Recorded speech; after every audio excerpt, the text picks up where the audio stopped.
Hi, Arjun. Thanks for coming back on. Yeah, no worries. Nice to see you again. So, a couple of days have gone by, a couple of things have happened. What are your thoughts on the markets right now? Yeah, look, it's basically what we talked about last time. There's been a big regime shift. Healthcare's been smashed. Big tech has been steady. And then the small cap companies have continued to move up. We talked about Root, an insurance company. That's now, these companies are up 5 times plus this year and, Yeah. had 20, 30% moves since we last spoke. And they're already up 20, 30% since the election. So that thesis around like small cap tech is definitely playing out. And, you know, it's the parts of the market that are weak. So semiconductors have been weak. Big tech hasn't really moved, and healthcare is obviously having one of its uncharacteristic slumps. It's not that often that you see big pharma companies collapse like that. So it's been very interesting, and I feel like we've been a bit ahead of the curve here, which is good. Yeah, awesome. So you mentioned a couple of kind of key highlights there, which was so small cap really moving up. Are there any kind of negative shifts that you've seen? So, in particular, we talked about a couple of healthcare stocks last time. What has your view been on that? Yeah, well, it's been kind of across the board weakness in healthcare, but really the ones that have been really smashed have been Pfizer and Moderna and the vaccine companies. I mean, they've Mhm. dropped, 15, 20% in the last kind of few weeks. And just pulling up the chart on Pfizer, that stock is negative over 10 years. So it's incredible that there was a global pandemic, they had the cure, they sold the cure all around the world to governments literally everywhere. Um, and they ended up lower than they've been at any point in 10 years. It's quite an achievement when you think about it. And what do you think is driving a lot of that kind of downward pressure on pharma stocks? So obviously, we talked about a kind of regime change in the political landscape in the US for the FDA. So maybe that's one thing. Are there any other downward pressures other than COVID waning and these vaccines losing their revenue potential? Look, I think there's a few things. I mean, Pfizer made some big acquisitions. They've probably misplaced that capital.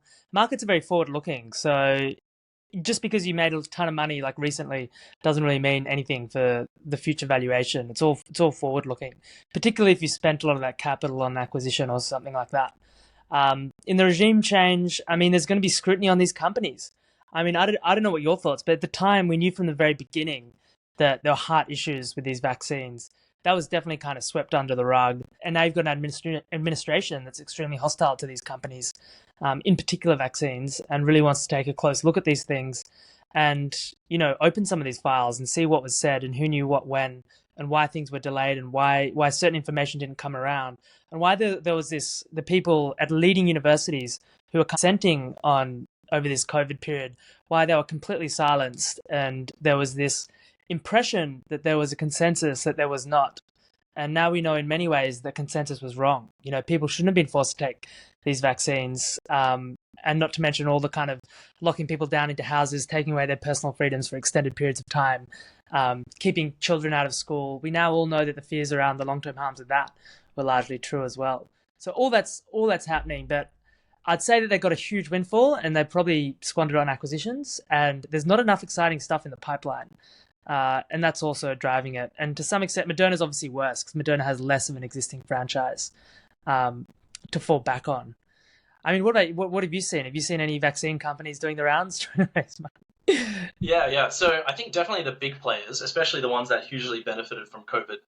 You made a really good point that markets are forward looking, and so when you compare and contrast GLP-1s versus the vaccine industry, especially the kind of the ones that were benefited by COVID, on the GLP-1 side you've got rapid growth in new indications, new patients getting on, and so when you look forward the growth rate accumulates over time, and so that can justify investing at a higher multiple or a better worse price to earnings. But in this case, post COVID, now when you look forward for companies like Moderna and Pfizer, you're seeing negative growth or like kind of rapid shrinking in their revenue potential for their kind of key assets.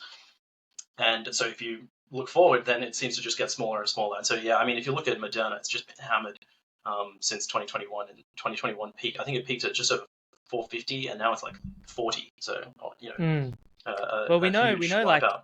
when these things really unwind, the falls can be even bigger than that. Like Carvana was 99%. Number of companies lost more than 95%. Um, Yeah. But yeah, just looking through Pfizer. By the way, I found ChatGPT has now took a huge step up. It's extremely useful for investment research. For example, I noticed that Bristol Myers Squibb was also down over 10 years. And I just asked the different chat engines, why is Bristol Myers Squibb underperformed? And it went through like the strategic errors they made. They focus on like low cost medicines overseas rather than high value medicines in the West, which was very different to everybody else. A number of acquisitions. They sold their oncology business and missed that wave of immunotherapy that did so well. It was a really good answer. This is something that comes out in 10 seconds. And now you can just do it now with Pfizer. It's like, so it's the Seagen acquisition I mentioned, that was in December, 43 billion. So that's a huge, huge spend. Obviously, with acquisitions, you have to pay up quite a lot. They bought 5 billion for global bug therapeutics, and then the drug was withdrawn. They've missed GLP-1s, they've missed healthcare. The combination of all these things. Imagine if they invested those cash flows properly in R&D. Like instead of buying a company for 45 billion, invest in the middle. I mean, when you think about the market cap of Australian biotech, for example, it's tiny. They could really buy the whole thing out like for very little.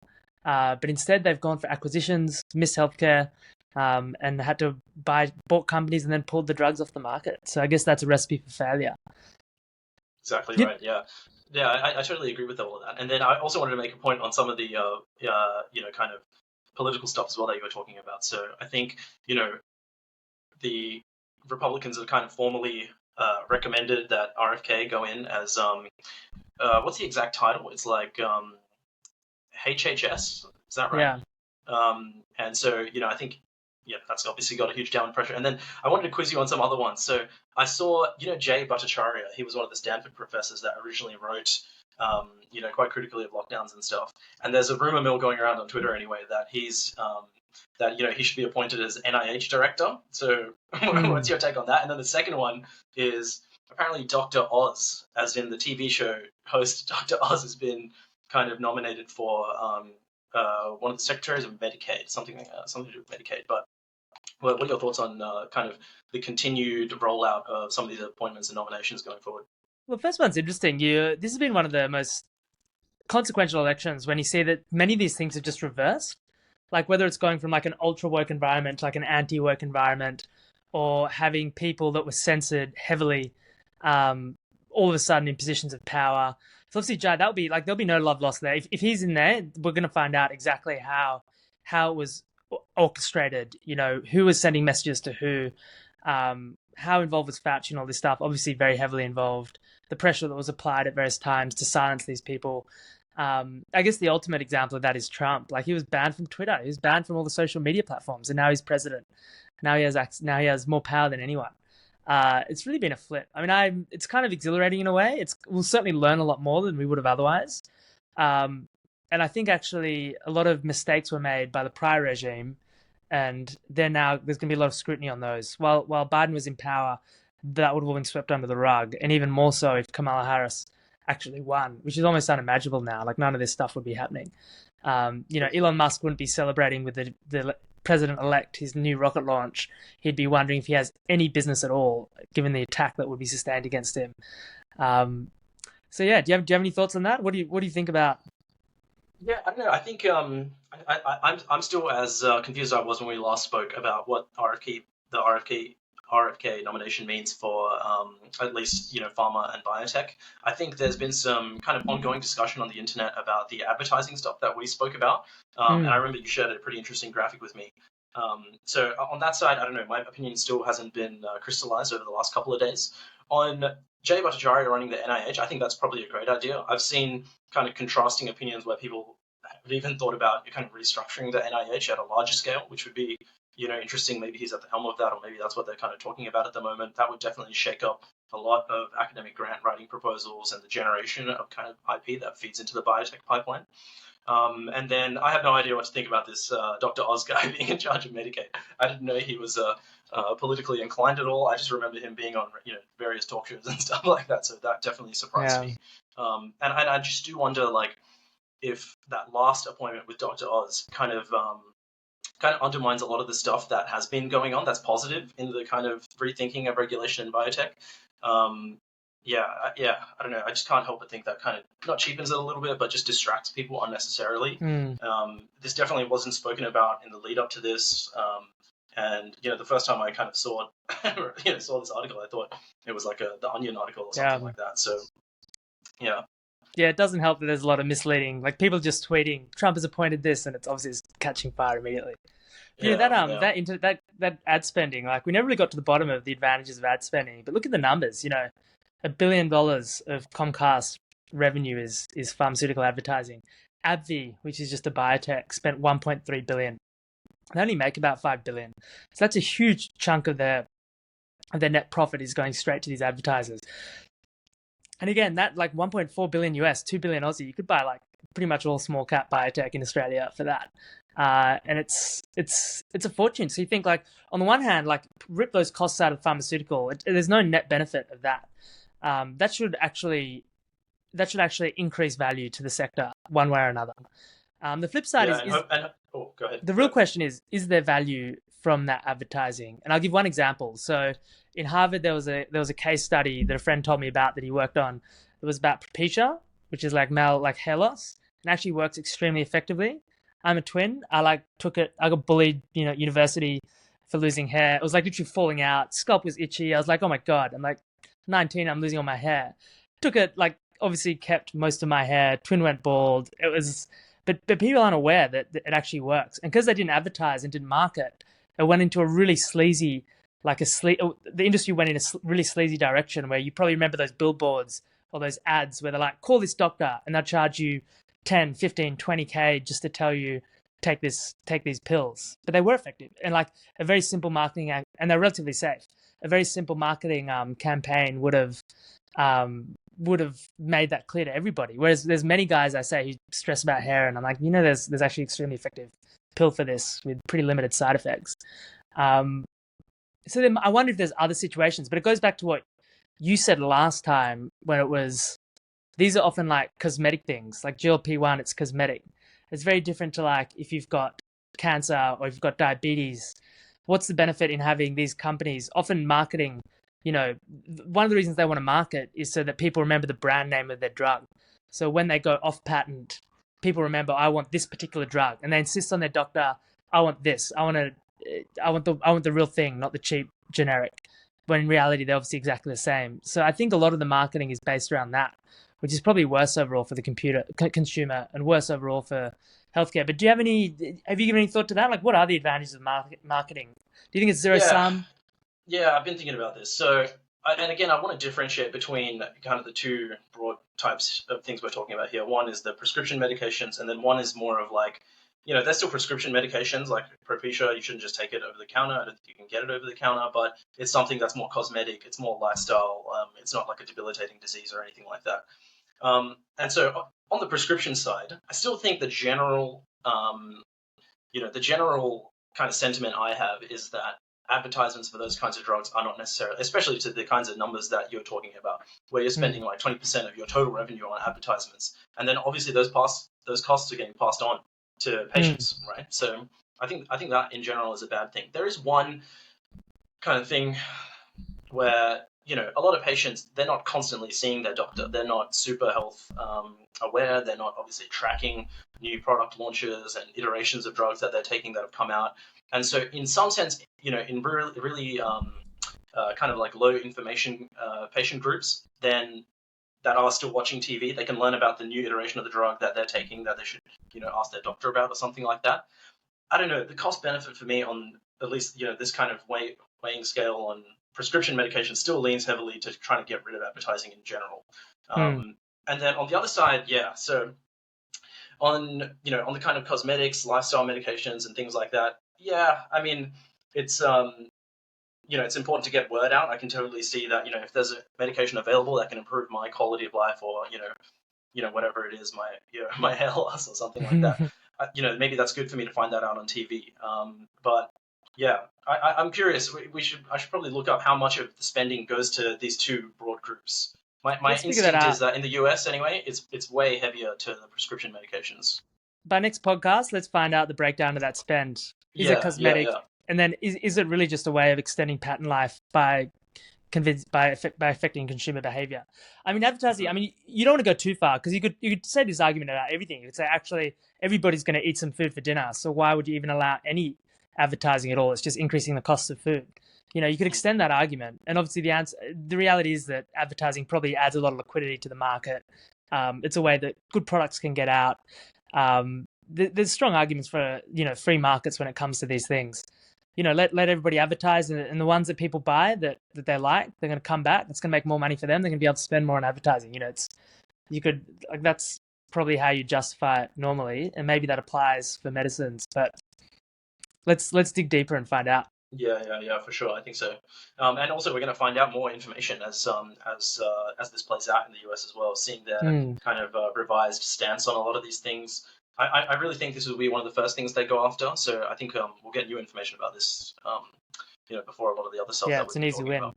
But then to go back to one thing, it's incredible I can now put genuine like industry questions into ChatGPT or Perplexity, Yeah. which is like the new search engine, and get real hmm answers. Like there is no way you could ask, what is the 10-year history? What are the strategic blunders that this company's made over 10 years?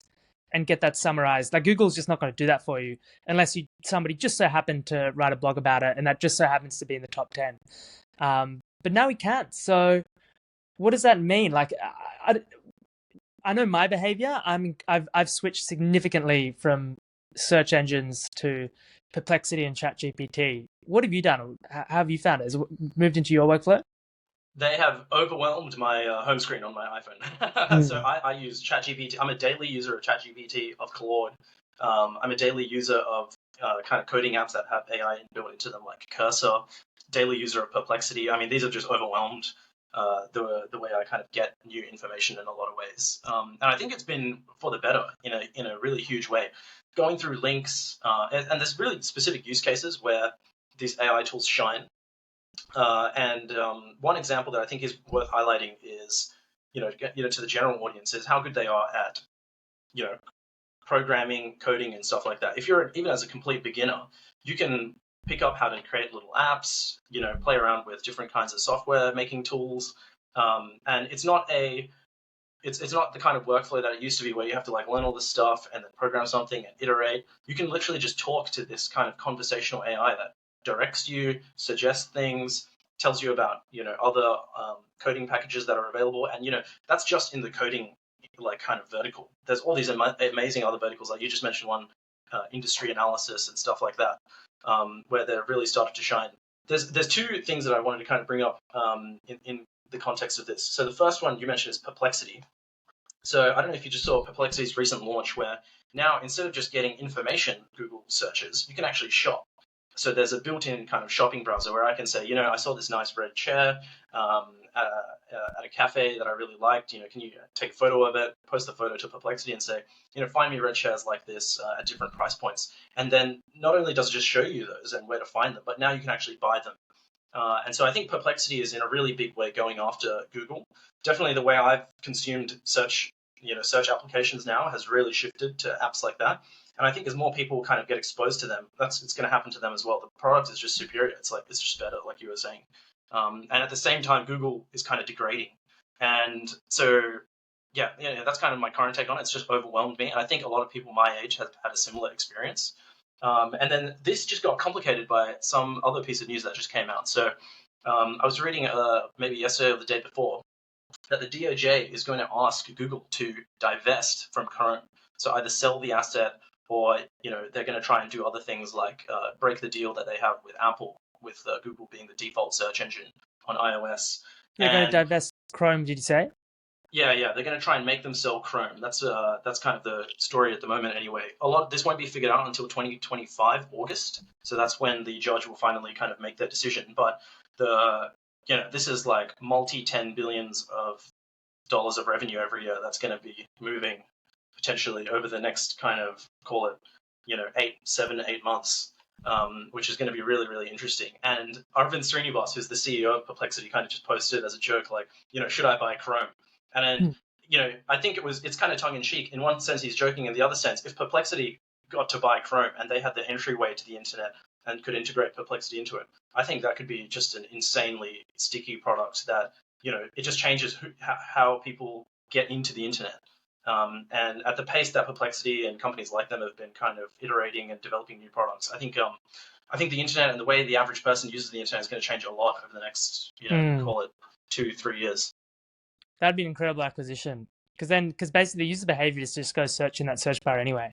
And of course, you can like, there's a lot of open source browsers. I think Chrome's even open source, is it? Not sure. I don't think so. They definitely are very developer friendly. So, there's a lot of aspects when Chrome originally came out that were, very geared towards new app developers and web developers. But I don't think Chrome itself is open source.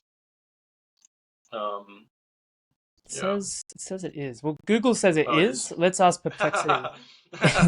Yeah, let's ask Perplexity. See, and this is the funny thing, comparing and contrasting all of these different applications, like how they're kind of developing stuff. So, one compare and contrast. I don't know if you've used the new OpenAI O1 models. So those are becoming what they call test time inference scale.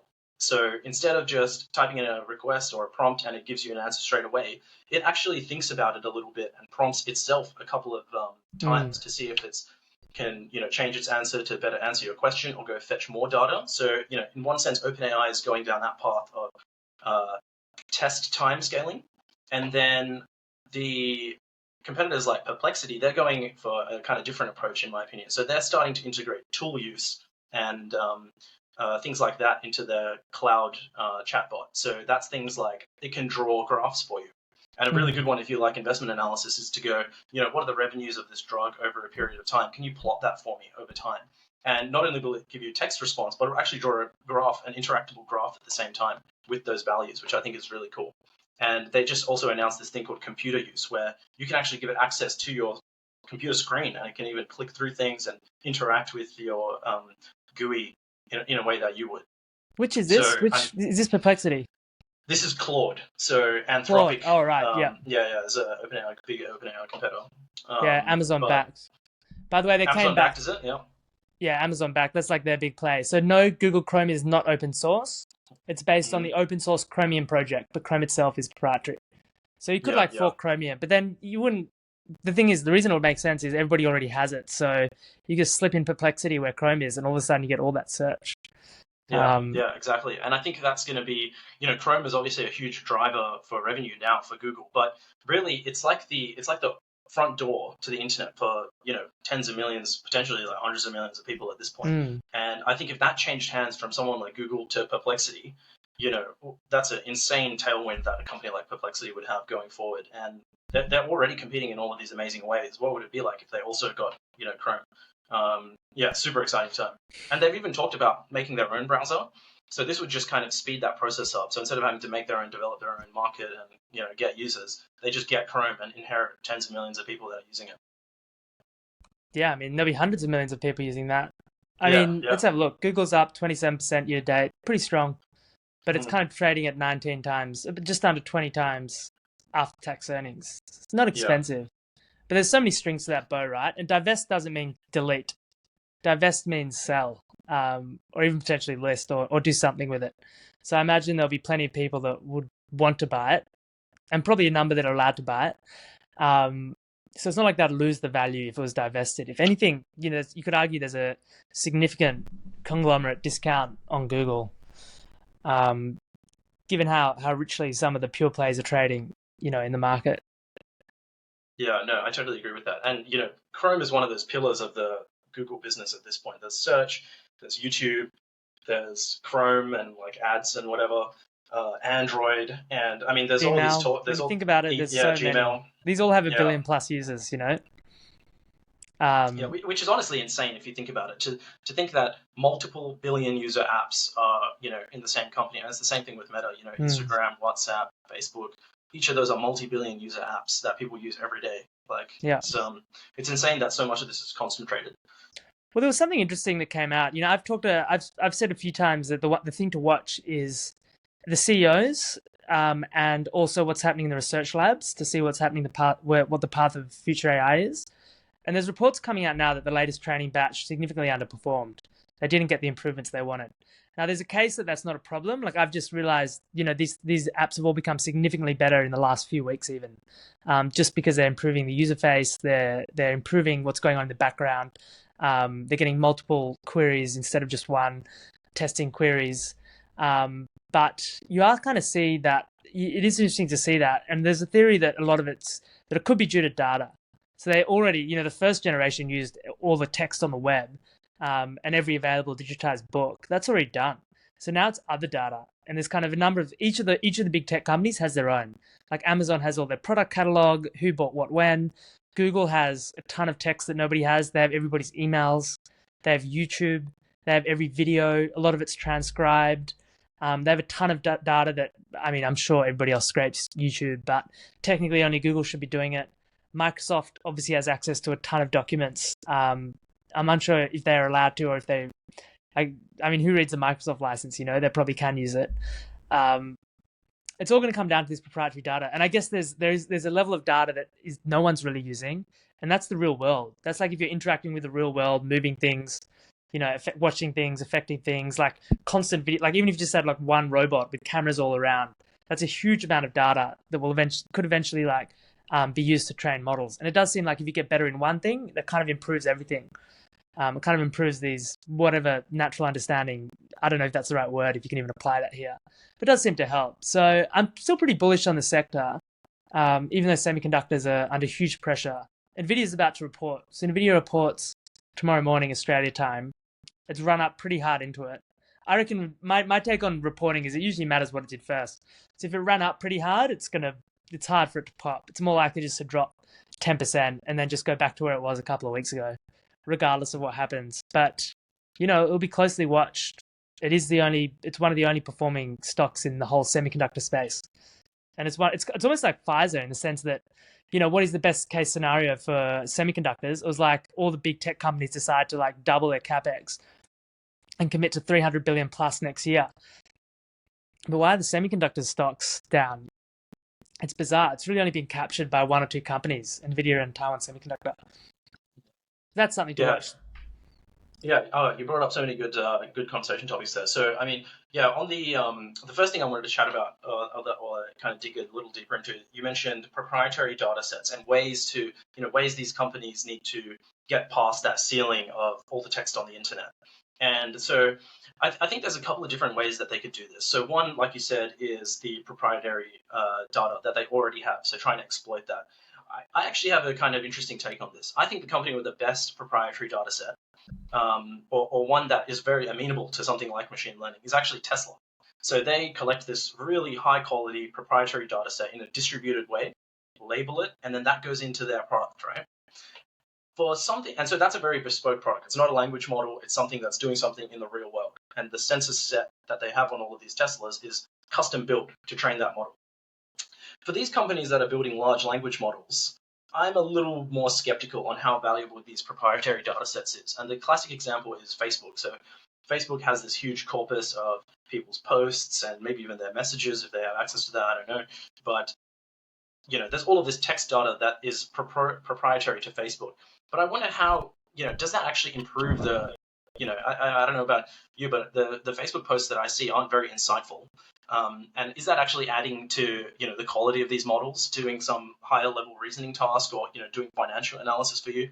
I don't know. I just don't really see that playing out. The kind of, the other side to that, though, is this new trend in creating synthetic data. So this is a kind of a frontier topic in a lot of machine learning circles right now. But a lot of these language models now are getting so good at generating text that potentially you can actually use the generated text that they make to train them or train smaller models and things like that. And so you use expert labelers, people that are writing professional answers to different questions and things like that. Literally thousands of these people are employed by now at these companies to generate labels, text labels. And then you use that to create even more kind of varied text data that you can feed back into the model. So there's a couple of different, things to kind of look into there, but I'm quite interested in this synthetic data generation to increase the scale of, text availability. And I'm a little bit more bearish on the general text proprietary data sets at the moment because, having seen some of them, I just don't see how that improves model performance. Yeah, it's hard to tell. I guess they've got to use that one. I think the most exciting thing about that artificial data, what's the phrase? Synthetic data, yeah. Synthetic data is like large language models were terrible at mathematics, and synthetic data is excellent in maths because you can very quickly generate countless examples of all kinds of problems. You could take in every problem on every textbook that's been digitized, and then create like infinite variations of all of them, and then train the large language models on that, and then they'll get extremely good. From university level, obviously Olympiad. By the way, I've noticed like Olympiads have become cool again. Dude, I did the chemistry Olympiad ages ago. Nobody knew what the hell it was. Now in the tech scene, they're all like, "We're hiring Olympiads." I'm like, "Where the hell were you like 20 years ago?" I was looking for a job then. It was like the only thing I could point to. Anyway, there's so many opportunities. Like you just know there'll be a number of different companies set up. Actually, what would be interesting is I reckon on a synthetic data, in terms of setting up a company, there's space for multiple. So it's not going to be one winner takes all. If you can find a way to get synthetic data, you can sell it. So if you can do it in a new way that hasn't been done, or in a way that, yeah, or even just tweak something else, that's fresh data. There'll be a price for that. There's probably a ton of different interesting ones there.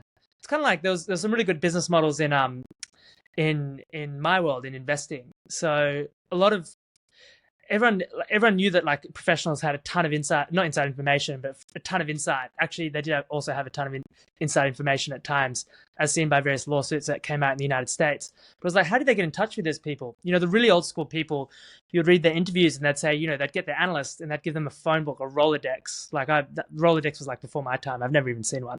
And then that'd call them up and they'd literally build contacts in every industry.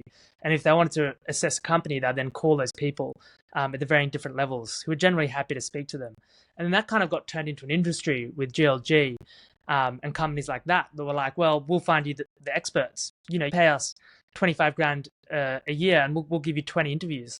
And they used to pay those people a few $100. So they'd call up an executive. It could be like an ex-CEO, anyone. It could be a few $100, $1,000, generally not more than that, to speak to somebody for an hour about the area of expertise. So no training required. It's a win-win for everybody. And then these people then the fund managers, analysts would then get access to anybody they wanted. So if you wanted to go into a new industry, you'd start with like the junior people. You'd speak to competitors, suppliers, customers, ex-executives, all the way up to ex-CEOs. But then people riffed on that. So they said, wait, that's extremely high. Maybe there's a different pricing model. And then the idea was, if it costs $400 to get these interviews, why don't we do them for charge $400, but make a transcript and put that online? And then you've got these huge databases of transcripts. And then someone like me is like, well, that's pretty interesting. Like, let's say in video, I could probably ask questions, but let's say I've found a company growing 100%. I just want to know something that's going on. What are you going to ask that company? Where do you start? Like, if you speak to the company, you're probably just going to waste their time or get generic stuff. You need customers, you need ex-employees, you need executives, you need competitors. But again, like, it's so much easier now. You would then have to organize all those different phone calls, build up your knowledge, and after a number of them, you probably know enough to be dangerous and ask the right thing. Instead, you can just read the last 20 or 30 things that somebody else has done. But it had that similar dynamic that we're talking about in terms of artificial data, in the sense that a number of people set up companies that did it, and they all kind of bought each other. So now there's been this wave of consolidation. And sure, you might have 30,000 transcripts, but if someone has like 3,000 transcripts, that's still valuable. That's worth something to them because they're different. I actually thought about doing a business like that in Australia. It's like, why don't most of these, very little in Australia, why don't we do a bunch of interviews with people and set up a little database, charge people a subscription to access it. So if somebody wants to know what's going on with, I don't know, Clarity, with Drone Shield, you've got a ton of interviews with people from in the industry, people bullish, people negative, customers, suppliers, ex-technical people, and that probably has value in its own right. And then you obviously have a natural buyer, which are the people in the US that are trying to build these huge, massive databases of these transcripts. What do you think of that business idea, Arjun? Yeah, in general, I like the idea. So, a lot of these consultancy companies that you're talking about, they charge like thousands of dollars for each of these conversations. And, I don't know how many they have going at any one time, but you're right. They save all the transcripts. Are those conversations private? A lot of the time people are paying that premium so that they do stay private. I wonder if they can train on that. That's a Obviously, good like a point, huge actually. chunk. The Yeah, expensive yeah, ones, they're private. The ones that I'm talking about, the public, they're obviously not. So if you really yeah, think that you've got secret sauce and you don't want anybody to know, yeah. yeah, but go on. Yeah, yeah. And then the other kind of just thought I had on that is, so, you can only pass data through one of these large pre-trained models one time effectively. The general kind of training paradigm is take a bunch of text, feed it through one of these transformers, and then if you just keep training it on that text over and over again, you get this problem called overfitting, where the model performance looks like it's getting better, but it's only because you're just putting in things it's already seen before. And on new data, it will actually kind of degrade performance a little bit. And so this is like the stale data problem. If you have this big corpus and you're trying to commercialize that, for instance, in machine learning model training, really each person that uses it only gets utility out of it the first time. And then the marginal utility they get out of it is kind of diminishing in a sense. And again, this is the same critique I have of companies like, well, it's a similar critique I have of the kind of proprietary text data sets that companies like Facebook and stuff have. In a sense, it's, well, there the quality is also worse, but Facebook, people are always posting news statuses, so at least they have a kind of natural increase in the data quantity. But I think the quality is really bad. In this case, it's more like the quantity is kind of fixed. Even if the quality is really good, your marginal use that you get out of it in training is lower. And this goes back to why I think something like Tesla Autopilot is a very good example of a proprietary data set, because in one sense, the quality is really high because all the sensors that are collecting that data are purpose built to train the self-driving model at the end. And they've also got scale and quantity, so they've got multiple millions of cars driving around and collecting all of this stuff. And the reason I think the Tesla one is an interesting one is because we really think of that as a hardware product and not analogous at all to the language models that we use in ChatGPT and Claude and stuff like that. But what's really interesting is that the underlying architecture of the self-driving Tesla Autopilot and the thing that gives you text in ChatGPT are actually the same. They're both transformer models, which are kind of abstract functions that take in a sequence and throw out a sequence. In ChatGPT, it's text in, text out. In Tesla Autopilot, it's images from all of these cameras in and then driving inputs out. And I think there's probably a lot of kind of stuff in this area where if you think about it more like a Tesla Autopilot question, then you'll get much more robust data sets that you can commercialize afterwards. Definitely if you're interacting with the world, like that, obviously that driving is very specific. Apparently they don't even use most of it. The data's only useful if somebody touches the controls. So if you've got somebody cruising on a highway for like an hour, that's not helpful at all. It's when somebody like brakes or like turns left or something, because that's what they're trying to figure out, what are the right signals to do at various times: brake, accelerate, turn. And then it's the data, it's just the period before and after and during that's relevant. But even then they've got so many millions of cars on the road driving, every day that it's a huge data problem. Yeah, and there's a lot of engineering that just goes into curating those data sets and then coming up with algorithms to do what you just said, and even not even just algorithms, but smart processes to get those edge cases. Because you're right, driving on the highway, the first time you put driving on a highway, data, set of data into the autopilot, it learns that. Okay, great. Now, if you just keep throwing in more driving on a highway data, that doesn't improve the model's performance in any meaningful way. What you want is all those little edge cases. And that's the kind of stuff, those kinds of systems where you design in methods of getting those edge cases out are really interesting. I don't know if you've seen this in ChatGPT. Sometimes you'll put in a prompt and it will actually give you two responses and it tells you to pick which one you like better. Okay, Arjun, why don't we wrap it up there until next week? And there's a ton of stuff we want to talk about, like housing and software. Is AI eating software? And more on AI and drug discovery. I don't think we really got to the bottom of that either. Yeah. Let's do it. I'm keen. All fun topics and ones that I'm super interested in. So let's do it. Great. Sounds good. All right. See ya.